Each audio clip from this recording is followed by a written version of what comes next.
Yama ahwefo ajo eba makwaba ekwasronko so enefie anadwire ba X Sports Profile agokense edwumedie so ewo TV XYZ so kanehya nso se enne ye fiada na se de fiada du ayeye no ebra so se de dwumedie no ebeso mo ne yagye adwei gise na wotwabo ansa na yapegye mu ne enkomo no emu ode eni nso so asoso enti eni entena kopemse no wotwe ebebo awo dwumedie so ne enkomo yede bremo no the Black Stars of Ghana training ya afi ne ebedan na die afi ne ebe unveil no Chris Houghton Adam Rantie makoma aduonu enum edia ba betodwa Ghana AFCON qualifier the Black Stars of Ghana ni Angola ene be hye Kumase sanso ene enso be dan ni akomu krom ho na players no wan na ni din mu a eye onwanwa ebirum akasa se local players edi enka ho bi na local players na enka ho bi no edi na kafa bet power Ghana Premier League ho ejeze league na ejija ejeze league no ekoso anasi ye mrantie na esi akan wo mu no ena omumbode mo enkonkan ti a coach entimi ehunu bi ewo mu ye de monkomo ebremo na unim se match no eye March 23rd and the unveiling of the new coach eye March 20th na ye busese ye besi akan 23rd na ye unveil coach 20th no emfa distractions emre wo abra wo prepare for the game ana ni nyina da ye nkomo a ye ba bedi sanso and a bet power Ghana Premier League March day 21 na otwe wiye ebetodwa English abrochi memu nso no ya de EPL and afi major leagues a Europe abrochi memu nso ebetodwa na otwe wiye ni nyina da eye nkomo a ya gye adwa o X Sports Profile so no ye ba bedi midin ede nana Prempeh the British man kanation nso se ya de X natural mineral water ensupa wonya binum a emu ohwoden emesukom nso so ene o madaroma ene o ahwe asene sanso ene nana clothing enu achi Medimosis Clinic and Prostate Center o madaroma ene esi nkomwa medame hutia wo meba ensem no eye bebrebe.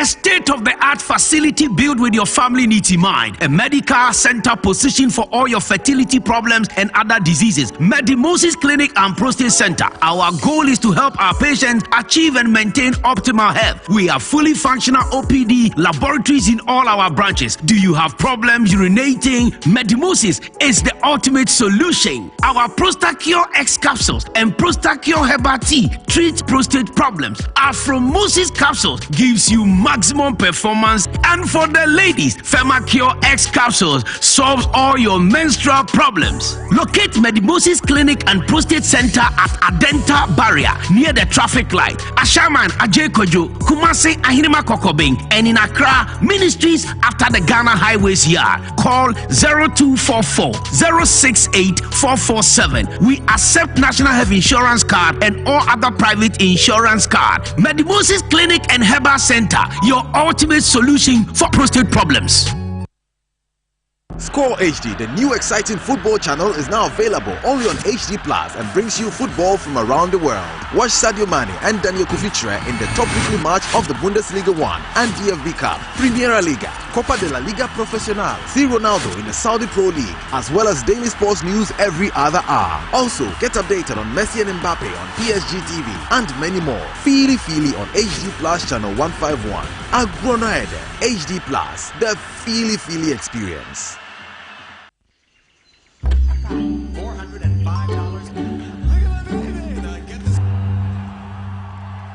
Notice lately I've been drifting aimlessly.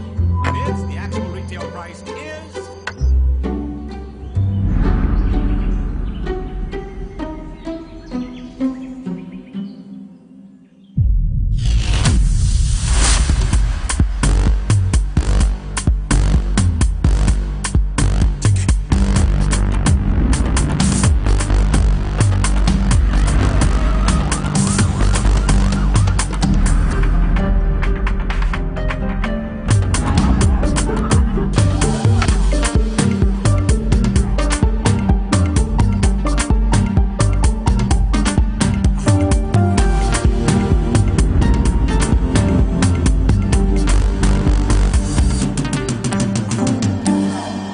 Cine, exclusively on HG Plus Channel 115.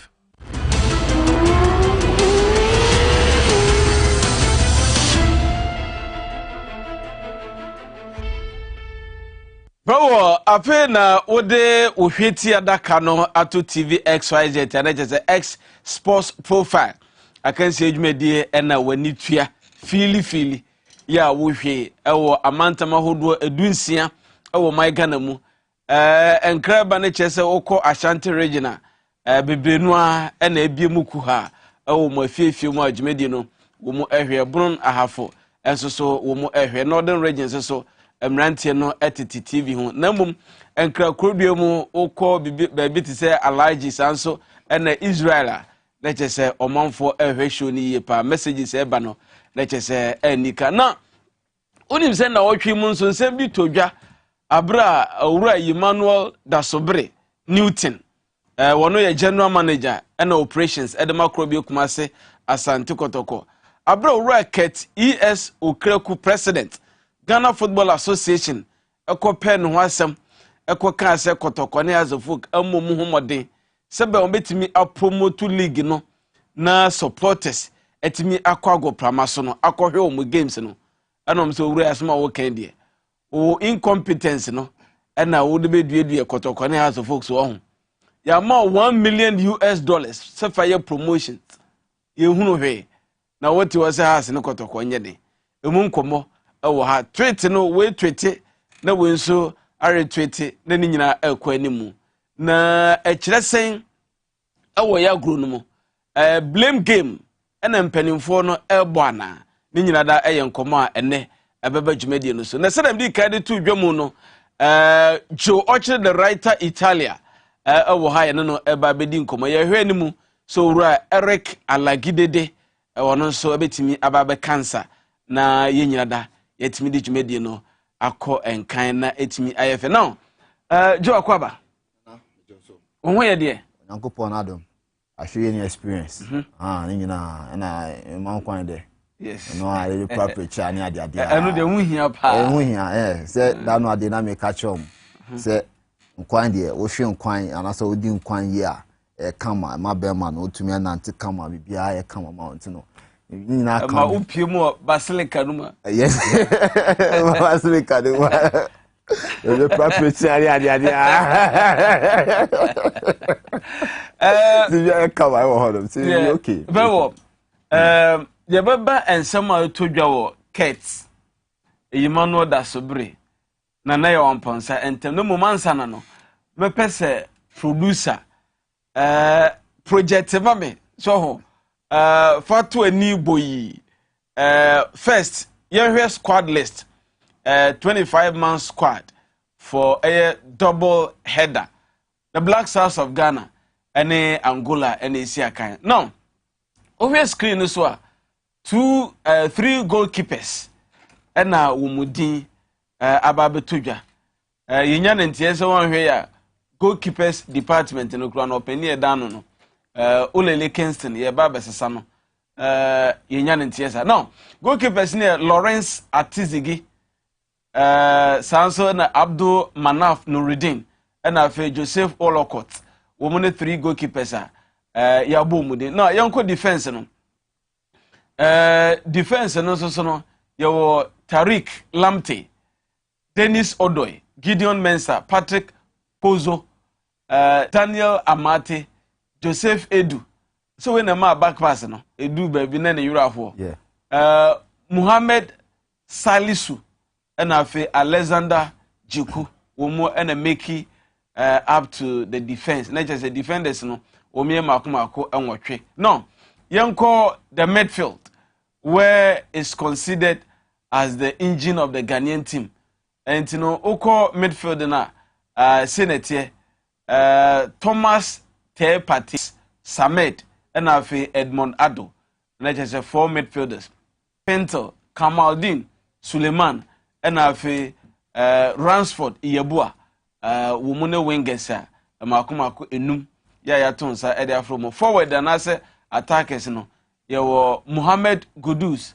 Andre Dede Ayu Kama na ebia na ya hwefo enhyeda anya familiar with players here ye boom di enti no Joe ye hwe se betimi abo mu na pictures no yetimi identify players no by one and afi picture by picture na ya hwefo a ehwe dwumadi nsuso etimi ehu na mom ye hwe se producer the pictures no ebeto so no ye hwe this now yes manafo ni ehu pa o goalkeeper no otoso be mienza o so na we number 1 edru World Cup no be number 1 we manaf and Abdul Manaf nso so ni yes it's the picture and a boss one and Joseph Wolcott the darling boy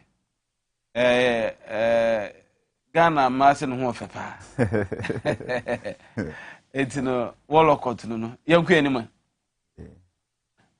we Tariq Lamptey Tariq Lamptey ni it's no ahoho nso bebem edru ho na Dennis Odoy we a professor Professor Dennis Odoy Gideon Mensah ye enti no na chese edin na picture so abon Joe Wani we you can say Kodo okay enti amate anim na te ho no yes we amate enti no odon so anu no now we Edu Joseph Edu okay and Salisu Muhammad asusuni hey Alexander Jiku asa ayinu de omo clear no okay Thomas Partey enso so na edani mu no enti no saa na ni nyina nso so enti mu a munnim Majid Ashimaru no onu ni is a rasta no Salis enso so ne Abdul Salis wono na edani no World Cup no ya de pa nti omo boma etimi eyefe Edmond Ado yes Edmond Ado onuani Jordan Ayew Crystal Palace ono so Asia kan iye pa nti no obia elbon homode Joe kama se players no ya ton sa from no omo ye regular players now Joseph Pinton ni ena wabeni ni sanso ena Kamaldeen Suleiman ono so atimi aba bepie nti no Patrick Yeboni ni oh yeah Ransford Yeboah yes Gonigsdorfer okay Ransford Yeboah Gonigsdorfer okay ena Kudus Muhammad ayas obogo super nti no edna kan attack captain Andre Dede Ayew of Nottingham Forest Nottingham Forest yes Nottingham Forest Kamaldeen Soa and so picture the Inaki Williams and so any intino woman and Antoine Semenyo intino woman the complete the list of 25 man squad now you hear 25 players I tons from obidin ayira woman ya nwanwa and bia be kan so surprising. Well, first off, no, I mean, for me, I point to Chris Hilton. There are 3 areas now me looking at. I won't say yes, whether indeed or in charge and also in charge, but I still have my reservations around that. One, the first selection for this Angola game. Selection? Yeah, first call-up. Sorry, okay, call-up. Squad call-up for the Angola game. Because Angola, we know, we now 4 points. Yes. And I Central African Republic, Madagascar 1 point. So a crucial 2 matches. Mine say they didn't kunema. Our 1 foot will be in Cote d'Ivoire next year. So obviously now me share no. And son about the playing style and the tactics in the game. And squad way by no. Me need too much say about it. I feel say. No. And yeah no. Obviously there are some adapts and I can also the count. Yeah, exactly. And because and so was some count. Yes, we share the entire squad now. On the paper, no, we keep it core of the team. Okay. And for every national team, for the team to move forward and keep playing all the time, so we keep you the core of the team, which is about 80 to 90% of the players are landing in a from. also from. And this is what we've seen. These players in now since World Cup or time now, about 80% of them are from So he has kept the core of the team. Okay. But however, there should be an inclusion of or some other inclusions ananka. Which is done. Which is done, Anna? Not entirely. Okay. Because say Ofobi to say Kozo. Okay. I say Akama Sheriff Terresport. Okay. What for Rashford for Hamburger. What for Kamal Soa. If we are comparing leagues, say leagues now will compare and quality of player. I think say Sheriff Jeffrey Schlupp should have been in the squad. Because Jeffrey Schlupp player be out to 2, or about 6, or about 8, or about 11. So you're versatile. And you know, for such a player who won team now all the time, you can use him options. You can use him around all this place. Exactly. That's number one. Who is number 2? Team Ben Obo Crystal Palace. English Premier League. So one of the best leagues in the world. So I say yeah, number 1, a better number 2, according to your own judgment. Yeah, sure. So I say, you know, so boy in that league, it means say or boy in the high top quality league. Number 3. Judging by the number of game time when since 16th of December, but now 12 matches are with Crystal Palace are going now. We missing just 2 matches. Okay. And so about like 10 matches out of the possible 12 Crystal Palace are in their last 12 matches. I think against Aston Villa, and I think against Fulham, and Bobby. Apart from that, all the games in now, Agyemang Bobby. You're born 6, you're born 8, you're born 8 to call advance as more like a registrar. Okay. And so no, for such a player now, or Bono, all these 3 top boxes or take it in. So if you drop such a player for a player who plays in the Moldova League, there must be a question mark there. ABR, fine, because you're a defender. But we can say Schlupp, to say I convert to more like a midfielder. So if you're a midfield slot, it's fine. But you have Edmond Ado Honoma. I think Schlupp could have been better than him. So what I say. So when you're judging by league, by quality, until you look at it on the table, you realize Schlupp is far better than Edmondado, far better than you can say Yeboah, our coach now from. But however, Coach Biao, the reason to have a free player will drop you. Yes, the Biomo. But this one, and can I say it goes exclusively or more reserve, was all right. Exactly. I mean, to add you be 1 or 2 questions. No, I feel now, say you have some bad boardroom and there are some issues because so many things, but that could be the cue of Schlupp's exclusion. Because squad we better or social media, more mobile service and social media, more sending WhatsApp messages say I didn't shop in town because Obisa lead, Obisa tre, Obisa Babaraman because of injury. Okay, Schlupp swear on your injury. So people are asking why Schlupp is not part. Baby, after World Cup, call up in the buyer now, the agency, they can't say any one of the agent, they call Kasa so many tweets, disgrace, or Kasa so many, negative comments about the Ghana Football Association. Probably could have been the reason why I say you drop Schlupp. Okay. That's why I'm taking it for, because a player, what taking all the boxes there. You don't tell me, say, a player who's playing in the Moldovan league is better than him. So what I say, you can't tell me that. And that same position, he's doing better than the player you've called in Moldova. So why is that player excluded? Whilst he's doing better than the one you've called? It's obvious there is a question mark. So that is where I think say ABR and but when we always call national team and we don't call players based on their performances and make it look as if say okay they are new pay cantino the sideline that the sideline that player. There's always a huge problem there. Because at the end of the day, you look at the progress of the national team than individuals' parochial interest and your own personal feeling. All the time, when we put these things aside, that's when you can be able to go forward. So if you don't put this aside, not the piano, okay, they are way and a way kenti, you always miss it.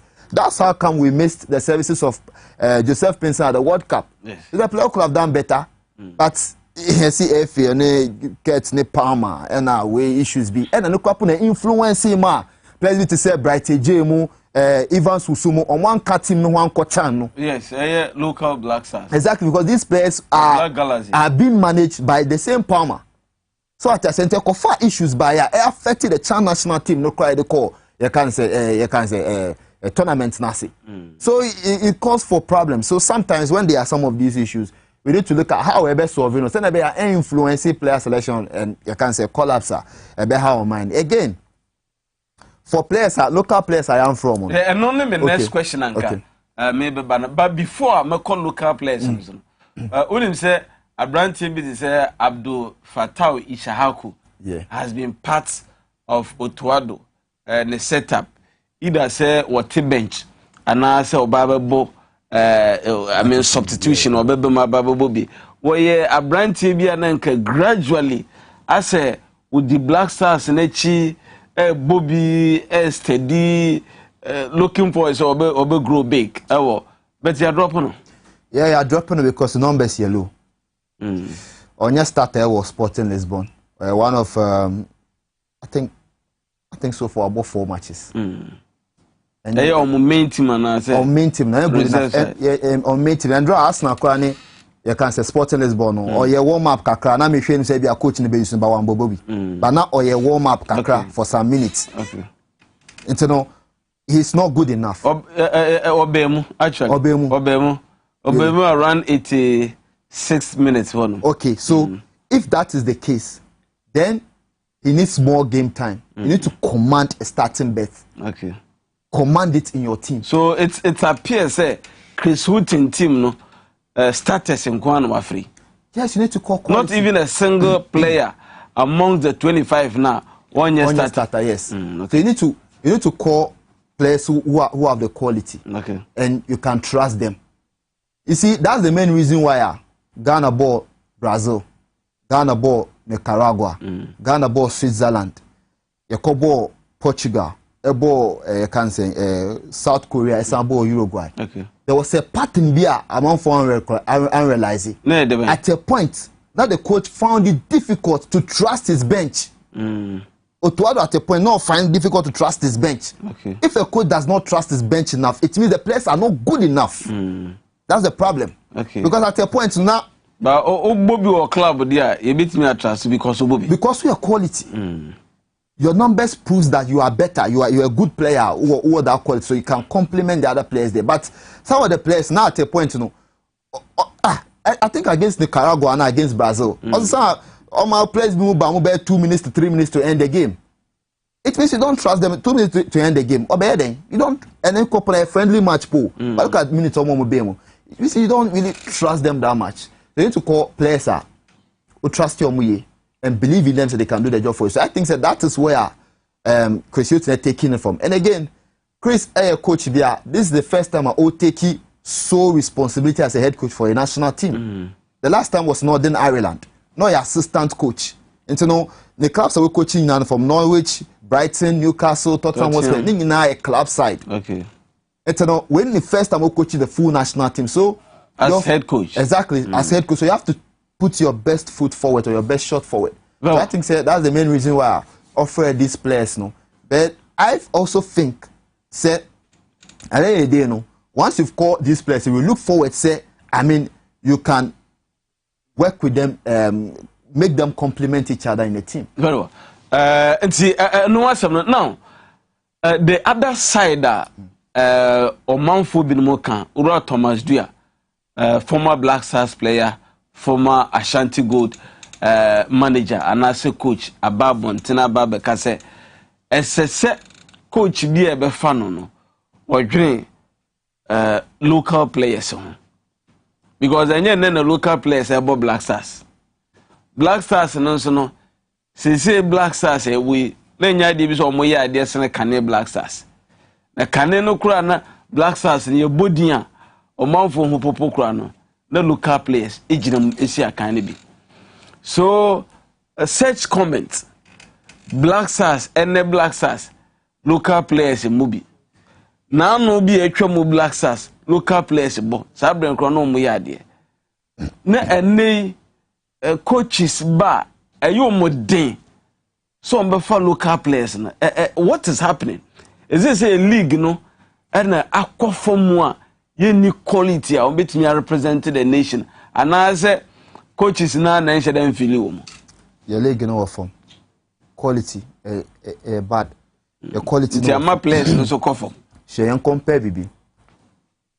You find from the early 2000s. Now, your friend national team. It will cry you so as no kotoko. Players in Kwani Akobo Blasters. Because 2000. Those are two fair. Yes. Eddie. House of Folk. Virtually House of Folk. I'm say Bafo Janes. I don't know say Kama Liberty. Obobi. Yeah, I think so. Until now, it's a House of Folk dominated place on the Mukoboba. So, who compare that 2000 camera? That time, House of Folk being ranked as the best number 8 team in the whole world. It means they're not competing with the top teams. Or competing with the AS Roma, Real Madrid. Real Madrid. So compete with it's a team you rank you as the best 8 team in the whole world. It means we are a very strong team.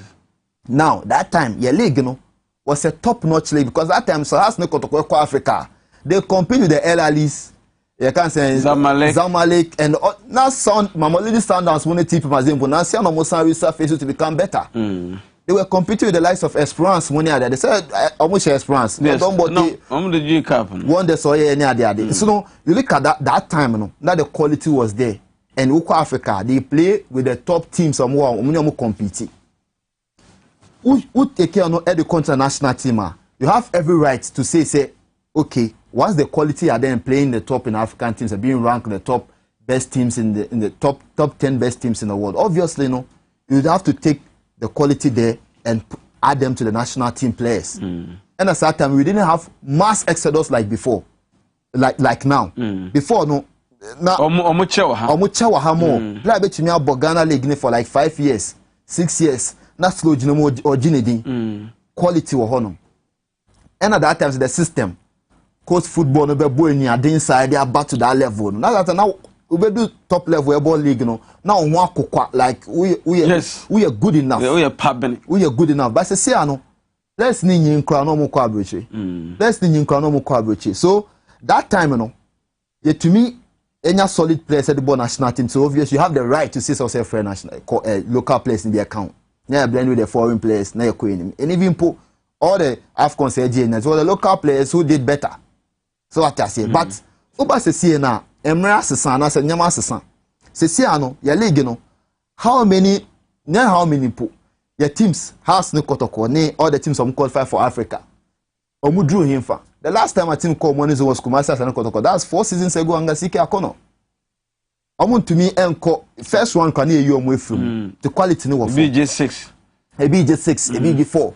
Na Karobangi Sharks, you can send teams in Arab contractors and teams Omudino Burkina Faso teams. No more has and Kotoko. So the quality anywhere enough. So once the quality is not there, you cannot be able to select players and add them to the senior national, the blaster players or move on the top quality leagues. No.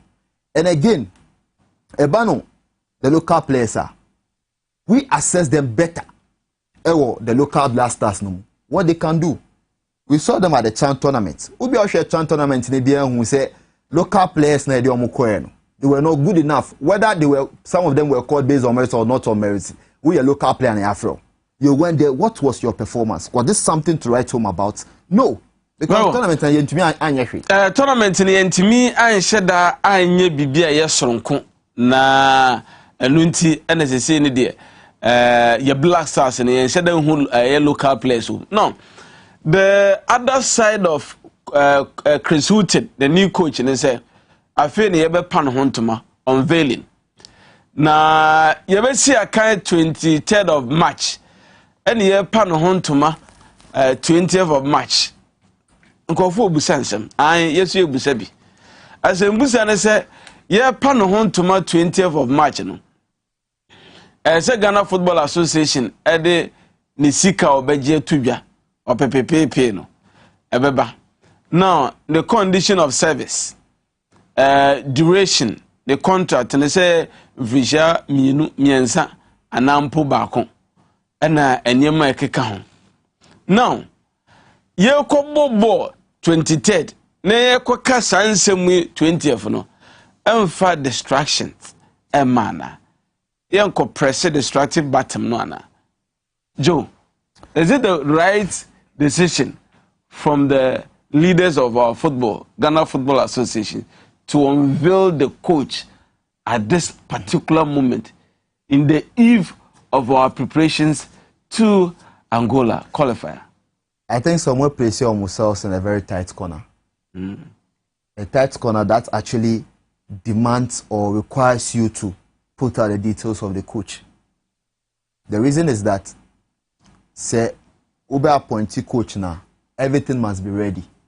Say, okay, coach, I'm a fan for 2 years, 3 years. My fan no, the target ni. Say also ni NG AFCON. I will say on the way responsibility also o take in charge ni. Ebi also tina krom ha no monitor local boys ni bi more. Onfa nimbio wona wa gather over the past years because Kwesio since 1997 no share professional coach na into watch into the experience or no for being boa where you can say the local coaches no hands. So all these things no responsibilities and we can say key roles our person coach na performing. So once all these things are available no plus salary obeje because and also be a big talk in town. I didn't dey no say coach via terminating the contract crap na sika no obeje na akoya asem yehu yeti kwesiapia de sika akono de milo pena ya ante ne de ona ebroni on de ya ante ne de and I think Otoado. But apart from that no on say na akoya twema mentwe kakra say I was say the omusika sika kemo say the money ade. So all these things became an issue. So say appointee coach the salary obeje so a key. I say Ghana for because a taxpayers money. See and over the past that has been the practice. And so no once when to me amfani nyina antuja earlier who issue communicate say what appointee coach we no. Then you place yourself as a corner say so pay JCB obeden obe this details never wanting. And fortunately or unfortunately so the coach no so able so ne papa. Nti no ko UK ko ye ni ade still ho no buy. So once no so all nti no ama emre abem as say and maybe akwa that say no the only option you have is to make sure so be someone villain before the game. So you place yourself at a tight corner where it demands you to actually answer the questions Ghana for ABC. But again, don't you also think say a strategy to try to shelve the questions, the hard questions? For example, Obibeka say a Kobo game. This is not the time some people say our questions, no. Tibia ya about twogum. So ya chiro say coach no condition of service. Any duration ya appointing no expectation the ehwe nimu say wonya na eni ntina asa. Mamu musa nsem bia dey nsem baba na mum yen concentrate on the game. Don't you also think so? Yeah, obvious. Yeah, obvious because I've been to so many press conferences. Some of these things say CCP. Journalists have been stopped from asking questions. Even Otoado, the call up the call up here for World Cup and the crap or back home way. The same thing. So many questions want to say bisa, but on picky just few questions. The selected people or say then that's all. When the hard questions are coming, obviously on Beshir, and that's the job of the spokesperson of Ghana Football Association. I know Harry Asanchu will do that job. So obviously, no, MIM beside the key questions also say bisa more. If you want to pick 5, the coach also call prepare team as an excuse. But when that happens, it means the relevant questions near idea was a Ghana phone or moon. So obviously, yes, things will be swept under the carpet. That's the most unfortunate part of it. And again, the match way, the focus and the concentration will be on a game of Angola match. Not that much of the details of the contract. No, I did be a couple matches to be able to revive that issue. But Monday, because Monday, many just some baby training in Accra. Yes. I saw me go Kumasi. And to say, be share Monday, and I say Tuesday. Wednesday, only.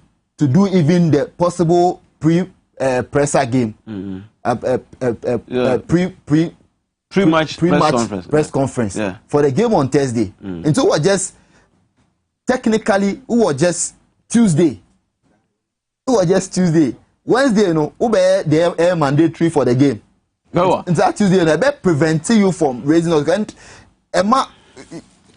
And now we are a bit clumsy. Well, and ma eniema mu no ebobo so brofo na jo e kan ntina eniema ehye ehye nhyeso kakra na anonin komo no afi na odo kasa mu no anase ohweti adaka no ato TV XYZ we X Sports Profile jumedi ye de Abramo medin de Nana Prempeh the Britishman me na medi hu Chame Joe Ocho the writer Italia has also the entire sports crew and ye de jumedi Abramo na empenisa kwancha de fesika na ye de yo yankotie dromra eno ane ahahan so no ewuro mu na wo enti no Nana clothing se menkanchiro se bema de twata de pashe sikeni ukotokum kura wa dress kama utimi de yinkrofo sa enti sanete Nana clothing second to none about fashion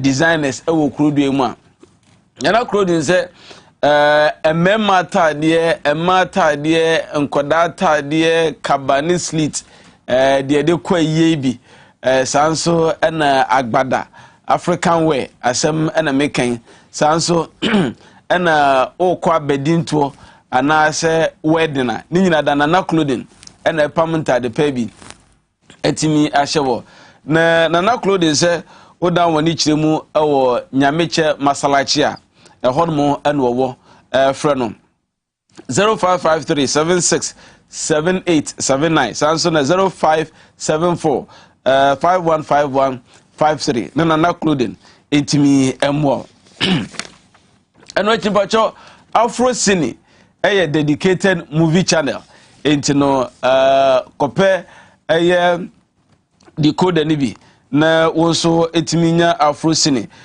HD plus decoder at a fee of 150 Ghana cedis per na wonso etimi akabi na pure drama movie, pure action movie, pure comedy movies also and a pure romance movie the Emranti Pebi na wonso so watimi enye bi ahwe na bibi etimi akonka eno pa ho a ade a medimosis se bema de o prostate health ade etimi ehia oyie pa enti kope edronum na o prostate mi ebo ho ban sanso na yade bia na hawa eno so medimosis ebetimi abo na bibi etimi akonkan de amount sanso na X natural mineral water madaroma na de dwumedi Abramo Joe ya hwa de Twitter echo na ye kase Ghana football as a blame game ene yebo kotoko sanso na house of folk na GFA hwe animu sen competimi a promote league na eniema enkono say na city no FA president ene de appeal no bae na wakase wie ne hwe de na ne amponsa so etimi edotudwa ntino na ne amponsa de na wo screen so no jo betimi aboye ne yakan na ne amponsa tweet ya what tweet here after Ghana Football Association president ekasa de fa bua anase adwuma yes house of folk ene kotoko to promote the league to get supporters in the stands to watch Ghana Premier League. Well, I say in 2009, 14 years ago, GALCA, in collaboration with PLB, Premier League Board, and GFE, held a seminar at Accra Sports Stadium to ascertain why people were not attending league matches. I was invited by the GALCA administrative manager, Mr. Kurt Okreku, as a guest speaker. A committee was later formed to implement ideas put forward by all speakers. I'm sure President Kurt Okreku would be the right person to tell us where that committee report is and, of course, has the power to implement same now that is GFA president. And you know, stop Mumposo Akakra. Okay, first one, I say I was invited by then GALCA administrative manager. Which is today's president of GFA. And you know, I want to say establish it. Okay. And I feel we roll it to the last thread, no. Okay. Now, you share last one. You know, and you know, and I say, I bet you those ideas won't cost $1 million. $1 million to implement. The integrity of sports hinges upon the uncertainty of results. Kotoko and Hasofo cannot build a heaven in hell. Okay. Kotoko. any house of folk womuntimi nsi osoro ahememu o bonzabijim etino simply put asema nana amponsa e kan no wo se ehehye etino kotokone house entimi ma ha enyu na Kate na nkasa kura no etonsa fro ono nana amponsa no mo mbe kasai entina ne ya wo to media sa committee report no obetimi dia ye adwuma supporters ebetimi aba stadium earlier no na oru Agyemang da Sobre Newton general manager ane operations emakotokon so etimi aba be kasa se league na nkofo mpeso mbehwe o ena afi so no sa $1 million ya da mo no use ni ye na GF for so say sika no mo de ye den jo say enche be bie phone lines na ahwefo so achiro madu nti 1 million no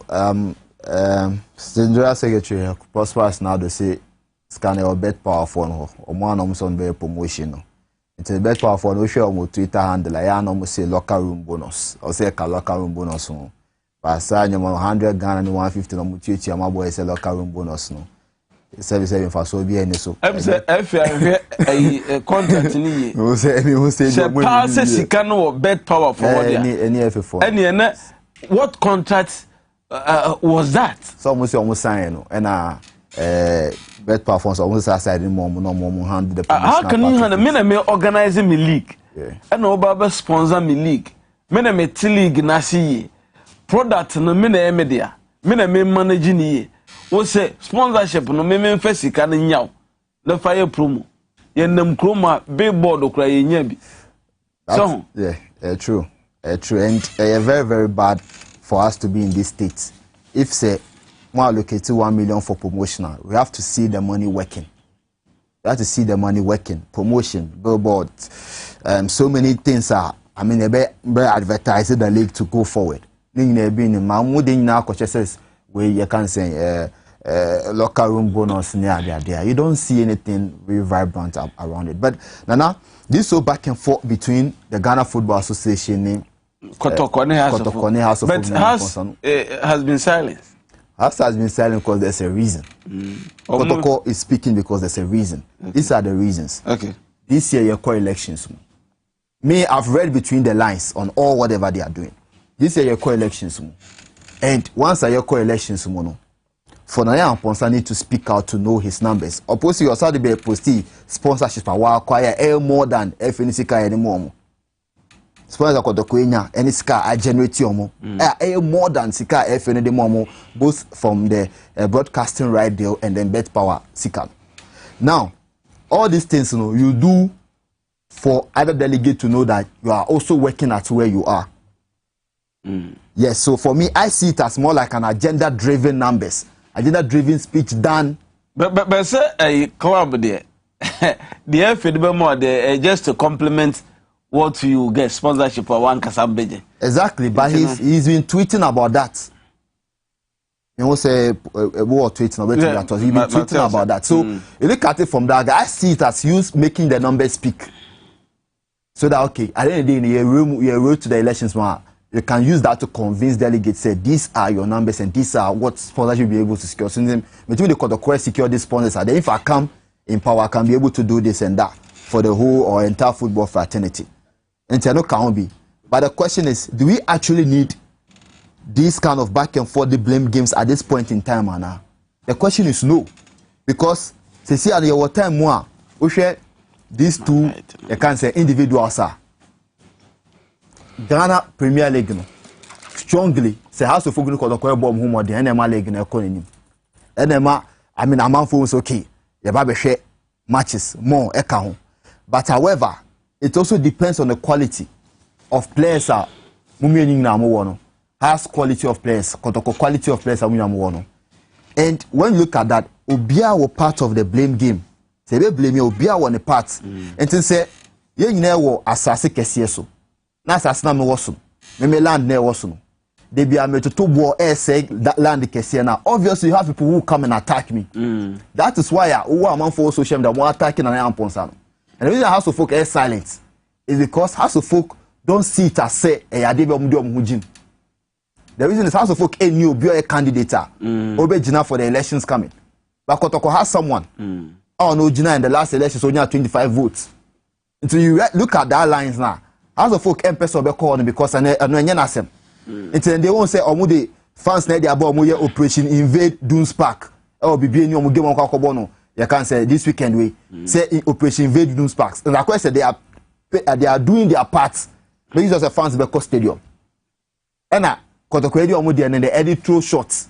And FA journalists also more social media and some throw shot at them. Counter one, yes. But the point is, FA no say Oko in Century Park.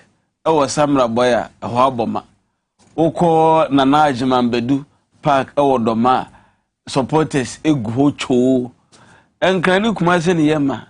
A DNA or how no? Yeah, crewman and economy no. And economy no. Your copy a year of boy Pesiedi. There be any economy and but I think that the problem about has no Kotoko staff for your stadium. One, uchi survey from people, people be someone the country munkwa. You make catches as no Kotoko no, ball paper ben on one and say, player paper ben na oye key assemble kwa kwashene stadium. Who assemble nipa 5 Agyemang. This point ekati across. It means that the two teams don't have talisman as key players are or solid enough for me eye catching. Our born on one say quality which me attractive fans number. And here number 1. Number 2.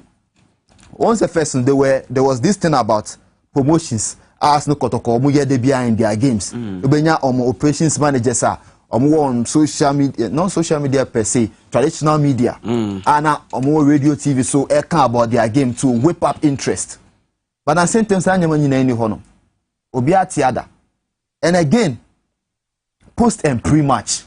Adeba also had journalists from Yempumoti Omo League and they said most of the club administrators any operations managers ni PRs no. On person more popular than the players, which is bad. Sadly, I always talk about this. The FA need to check that thing. But the FA no want that on that part of the game because Ocean English Premier League and ende weekend matches say no. Omo a pre-match. Your ball matches ni wia. Omo your post-match. Coaches akasa. Coaches. Players akasa. Until we are in some training crap na. Who bite out betimi akati e dey aye wo sports bullet betimi promote game indirectly so what that mean directly instead of ebia you can say you benya momba be radio so kan Agyemang no you have the player main actors of the game the player and the coach talking about the game prior to the match until you be prior to the match bia no be then Ubon one from one, Obi Abeti say that's a big promo. Big promo. Inside a cover box now, if you remember that baby Kasa big. Now Tyson Fury Kasa big. We are Kasa big because that's how you bet me a promotive game no. But at the same time we get post pre-match. How many teams on Ghana Premier League pre-match? Some years back, now House of Folk yepa. By some way jai, Kotoko jai, Ash go the way jai. Eduana Star say na say mu say you can say Patrick Akoto. Media kakra and I think Evans Maestro we do na so yema but one can be a jai amonya even post match capable match post match cap no mo pa no mo ba so they don't take the product serious and again so who press who spokesperson who person popular than the player then you ask yourself say who are you the main actor of the game who will come to the stadium because of you players now say advertise you multiplayers you come match or some prima or say FNF force you and sign your regulations no more. But FNM force on the neck of the teams. And then they ubetimi afre, ubetimi semtron, ubetimi afre club. Now person a player kasa about the game of Mukwakobo. Now player na catch us say team no abani and say my fans semtron you be en kasa prior to the game. Coach so on kasa until fire PR mon kasa. Na PR no be just shine no. But you are not the main actor of the game. How do you convince me say game no Mukwakobo no formation we tactics no Mukwakobo until no betimi win the game no. And they don't do this thing. And again, another part of worry, money. Sika. Money. Yes. Kudi. Because Nana, young fan say, House of Folk, I want to church of Rocho. Wait to make keeping the key players. Got to call on church of Rocho, wait to make keeping the key players. Say, House can be break. Exactly, because my tier players P. oh munyina interviews ye nyina yetiete so many times a player betumi aka say na ka Ghana ha no na ka etua me 5,000 I say 4,000 kra na ka me nko Ethiopia. Ya te so many players aka so many times. Enti no che sika na etua mu no esua. Enti so onya team bi Ethiopia, Tanzania, Sudan, Eritrea ni $2,000. na say $2,000 say you better take enu kwa ye gross o. Because you take taxes in free mu ye. You taxes say bia kakra bi no benya but ohun say more. See the obeji will have to continue. Obeko. But saying Canadian these teams has got the money, the financial muscle or the financial power to pay these players well. Now they will stay. Anything and they have to be a focal for president Cameroon every president or say minimum wage when you be crying and you 200 safer. So I say when you be that be 400 safer. Until when you be a minimum because of Kati minimum no. It's no because of that no. Emma teams at the end of the day no, almost to build on way up and try to make sure say at least you be keep you say bagana you need a cut no. You need a cap no. No, it's no salary cap is very important. A bit me keep players in our local league. You keep quality players our local league you know. A best supporters in Ukraine say me kwa kohwe asimesi, me kwa kohwe player A and as player B. Na player no nya fefe na abra nipa begyina no so akwago prama hodo so akohwe Ghana Premier League no ne aton no edi me kwa hwan na me kwa akohwe eno so eya asema yedi hu nkomo no number na eda o screen so no WhatsApp pe na odo be fa so nti no mesra mu mo amo frɛ no mo begya ama me na mo achro WhatsApp etimi edi abane ya kan mu edi amamo na ebre so se ebefa mo calls a yede line a obefrɛ na wo so contribute awo dwumadi no so ebetimi edi ato ani se de we ne da so pepepe na wo so etimi afrɛ mafa phone na mum fry ye frɛ no minya kwampo na makan message no Joe yes, mami musa o sa asem nana yomponsa kasa Kotoko general manager kasa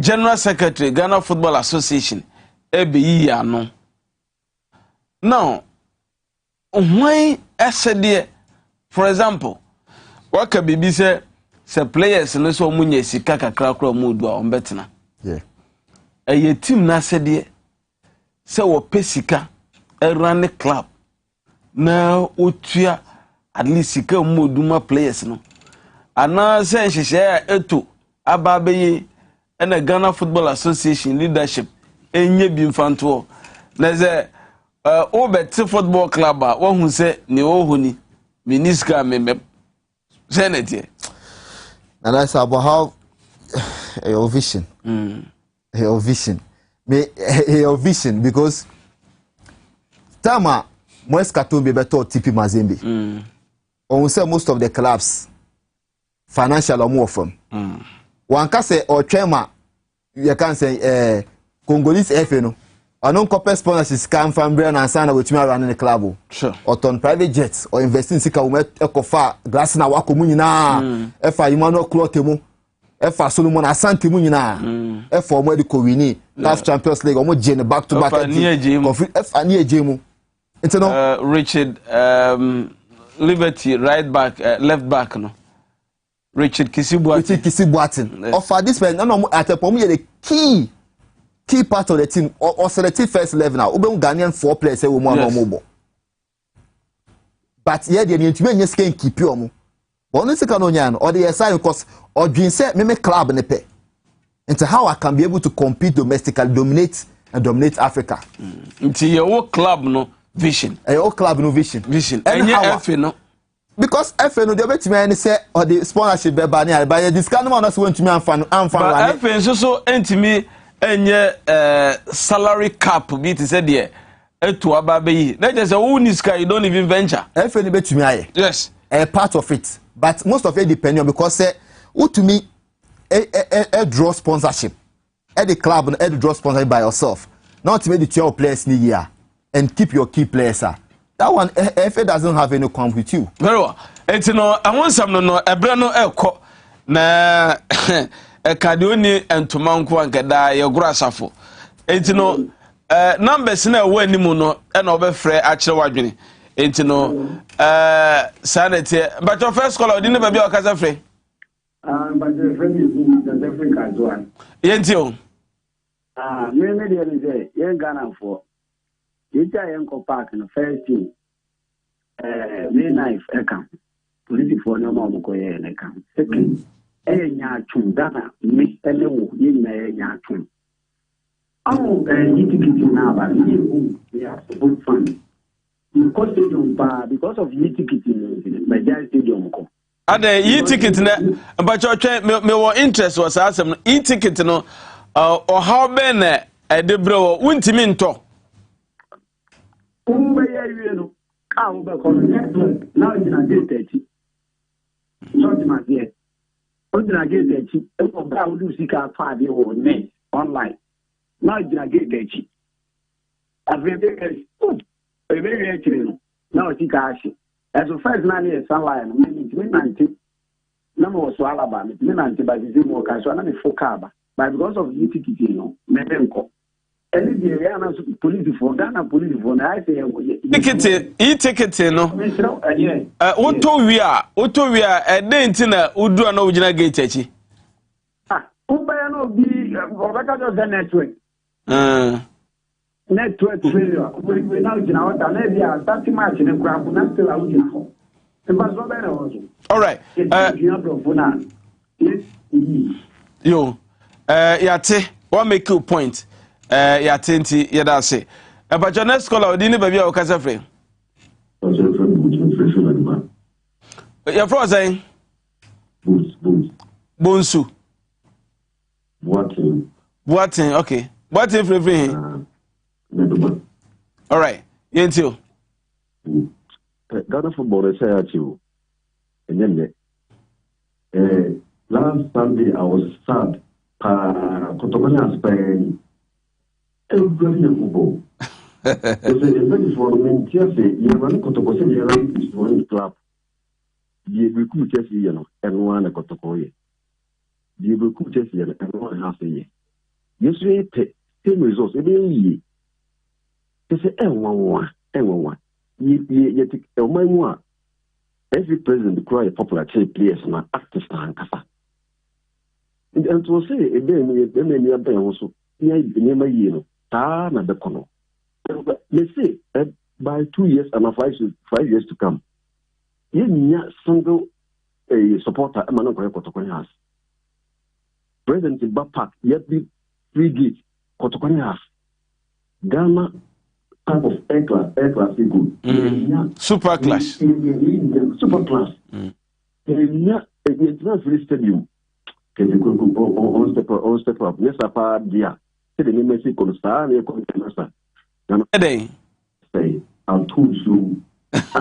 No, you just see this. Let me any chance in Europe. I mean, go here, go away. That's no. Yera se watch the wadwene.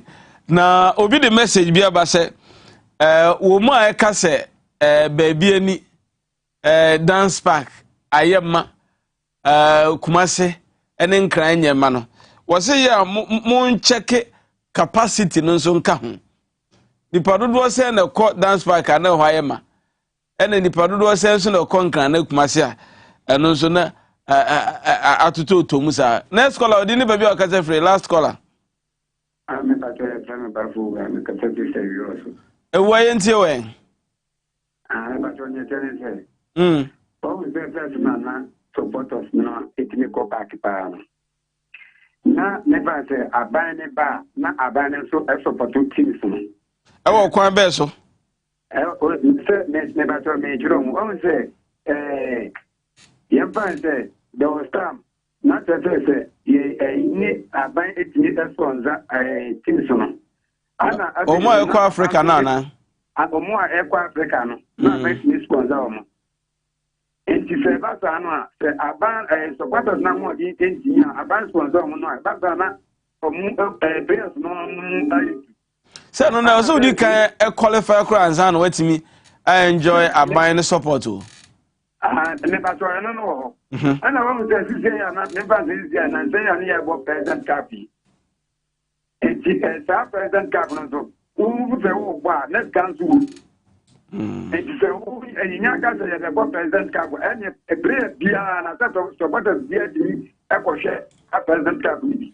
This answer and his cousin. All right. And to know. And to say the American said, yet 10 years back, yeah. And a balance of power to one part of mission. Because never says, Luciano, bears need to be born more. Now say, yes, so never said, last time also, Andrew Zua. Say, they let me look at facility to our question last time. Yeah, that's it. Yeah, that's it, sir. Watch the Wagini, Jumedian so, Chia, baby, any phone yada. Said here, we see a canon. Yeah, the Jumedian no banner ye. Joe, what's more cattle? Nafi, Yampage. Intino problems there on the super journalists here were part. Okay. FNO on the part. Sports ministry on the part. NSC on the part. Clubs and so on the part also be a play. Say, no blueprint in there. Yes, say yes, you hear dialogue and serious conversation. Also having now, you the way for a saving. Say seminar crop on be having now ideas about bonting now. Streets they be implemented. Need to me a boy game now. Or see here because the be Juno say has no kotoko football match. There for free. They start for kwa. A serious problem. And baby I was abandoned so be muno say okwa mama ya hodwa. And the other English Premier League no. Abandon kasa TSC made new rules ever. And that's about the influence game no. And that's about you can say almost Zabo from me. I take charge of the game. Okay. But all the rules, policies bar. Policies never boa interference. That's not about interfere. But the policies bar ebe boa from Premier League, to the down to the juvenile last league of England. All right. There's a reason because I'll say at the electrical, the pyramid electrical from the top to down. By a sports ministry, Omada. Your money say Black Stars. The money Black Stars. The money Black Stars. And today, all the national teams now, apart from Black Stars, Obiaka. Why must it be so? What's the call about Kufre Yoka say? He take it a problem. When him say has no kotoko game no. After some month for 20 or musica we ya, or cost them or be a free gate we no. Fine, what job musica? Want to me refund that momo. And the young fans and want to me. But however, every month you ticket on barcode no at the cost stadium. You ready and I say I verify already. Not just say a duplicate. If I say we score this carton, once a code must be different from my code. Yes. Say a barcode reader, bet me redeem me barcode. Now I'm on access to the stadium. But redeem me there now, me see carton online. Yeah, catch me say. Obi you see that other. How can you tell me this story? It's a way when you now affecting the what's the call about Kuna. It's one of the key problems. You know, say when we are tackling this issue holistically to make sure say football the sports ministry must be involved, NSA must be involved, Ghana Football Association plus the class and even journalists. We need to sit down and look at how are you able to tackle this problem well to make sure say very revolutionize the league. And yes sir, that's the Sane ye dia grow na tinko star Sane ye tia da sadia nana opa kona ko fire ka say Ella Libra no has to focus mbebo Obianko. Well, a gamut of factors, and afi here stakeholder consultation, and send it to me address some of the problems that confront Ghana football. I had a little bit to me a na NFA and X Sports Profile. Your boy no edible some more TV XYZ no. Yeah, did you made and I say more than and confirm X natural mineral water. Medimosis Clinic and Prostate Center, Afro Cine, Nana Clothing, so mutimi abuaye, my age made in Ebro, Joe Archer, the writer Italia, and Motenen can, and watching the producers, Roger Emmanuel, the sports monarch, Justice Ebotela, the Iron Boy, and I feel Ohineba, Kojo Fosu, aka Fandi, Wumu and a Tamechi, Oko MCR, Raf, Ejinan and Naso Papa. Manager no TV and as acting manager yes on the war actually sanso and a sound Emmanuel Davis Emmanuel for those who ye pa Emmanuel Kisi ho Emmanuel Davis ho sanso and Ima enso so etuitu honom a obia ebua ama dwumedi no atimi akonka sanso na camera nso no Kofi the boy Osofo Prince ewo ha sanso ana Evans enso so etua Emmanuel anase William Sefa ono so etimi abono modern anu achi Francis omunya da ebua ama dwumedi no etimi akonka nyame ya adom na adom ye na wotwe se ne ye the X sports profile ebebro midin e de Nana Prempeh the Britishman makra mo nyina